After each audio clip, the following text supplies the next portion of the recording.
Video को and तक देखने के बाद तुम अपने फियर ऑफ फेलियर को ओवरकम कर पाओगे।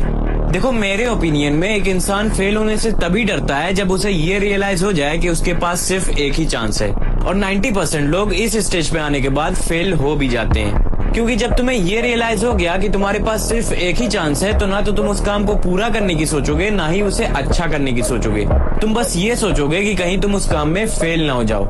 ये बिल्कुल वैसे ही है जैसे अगर तुम्हें आग जलानी हो और तुम्हारे पास सिर्फ एक ही माचिस हो, तो तुम आग जलाने के बारे में कम सोचोगे, पर तुम्हारी माचिस बुझ न जाए इस बारे में ज्यादा सोचोगे।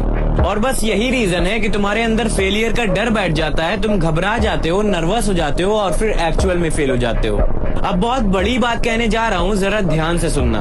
अगर तुम हारने के लिए पूरी तरह से रेडी हो तो तुम्हारे जीतने के चांसेस बढ़ जाते हैं। अब ये लाइन जिनके समझ में आ गई उन्हें और कुछ समझने की जरूरत ही नहीं है। इसलिए तुमने कई बार नोटिस किया होगा कि जब भी तुम किसी चीज की प्रैक्टिस कर रहे होते हो तो वहाँ पे तुम्हारी परफॉर्मेंस बहुत ही डिसेंट होती है, लेकिन जब बारी आती है उसे एक्चुअल में परफॉर्म करने की तो तुम लिटरली वहाँ पे हक देते हो। ऐसा सिर्फ इसलिए क्योंकि जब तुम उसे अकेले में ट्राई कर रहे होते हो, उसकी प्रैक्टिस कर रहे होते हो, तो तुम्हारे ब्रेन में किसी भी तरह का प्रेशर नहीं होता और तुम हारने के लिए पूरी तरह से रेडी होते हो। तुम्हारे दिमाग में ये होता है कि अगर मैं फेल हो गया तो दोबारा ट्राई करूंगा, और अगर फिर से फेल हो गया तो दोबारा ट्राई करूंगा।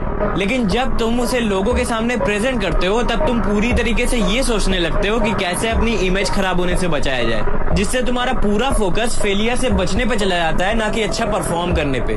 अब इस चीज को ओवरकम करने के लिए तुम सिर्फ अपनी मेंटालिटी चेंज कर सकते हो, ये सोच के कि तुम अपनी लाइफ के हर एक मोमेंट में सिर्फ प्रैक्टिस ही कर रहे हो और तुम्हारे पास अनलिमिटेड चांसेस हैं। फिर चाहे तुम्हें कुछ परफॉर्म करना हो, कोई रिस्क लेना हो या फिर कुछ डिफरेंट ट्राई करना हो।